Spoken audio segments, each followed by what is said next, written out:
காலையில் 3 லேடிஸ் வந்தாங்க. நாங்கள் கிச்சனில் வந்து எல்லாமே வேலை பார்த்துருந்தோம். அந்த சைடு தம் போட்டிருந்தாங்க. உள்ள 3 லேடிஸ் வந்து செக் பண்ணிட்டு இருந்தாங்க. மசாலா என்ன போடுறீங்க எதை போடுறீங்கன்னு செக் பண்ணிட்டு இருந்தாங்க. ஆயில் பாயிட்டு அதெல்லாம் எல்லாமே செக் பண்ணிட்டு இருந்தாங்க. சரி நானும் சரி இதுலேருந்து வந்திருக்காங்க பிறகு ஆஃபீஸர் யாருன்னு தெரியல எங்களுக்கு யாருன்ட்டு செக் பண்ணிட்டு இருக்கும்போது திடீர்னு வந்து கார் வந்துச்சு. கார் வந்தோன்னு ஒரு ஆஃபீஸர் வந்தார்.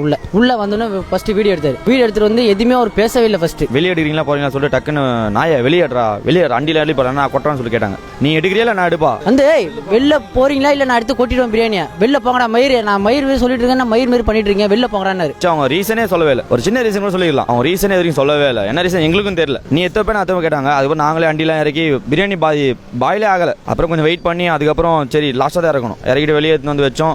என்ன ரீசன் எதுவும் சுத்தமாக தெரியாது. நாங்கள் எதுவுமே யார் என்ன எதுவுமே கொண்டு திட்டில் போல வரல. ஃபர்ஸ்ட் வெளில போக சொன்னால் நாங்கள் எல்லாம் வெளில வந்துட்டோம். அதுக்கப்புறம் வந்து சட்டிலாம் எடுத்து வெளில போயினார். அதுக்குள்ளே எங்கள் ஓனர் இன்ஃபார்ம் பண்ணிட்டோம். எங்கள் ஓனர் வந்து உள்ளே பேசிட்டு இருந்தாங்க. அப்புறம் எங்கள் ஓனர் சொல்கிறாரு சட்டிலாம் எடுத்து வெளில போயிட்டு இந்த ரோட்டில் வச்சிருந்த சட்டியெல்லாம் அவர் எதுவுமே வந்து என்ன ரீசன் எதுவுமே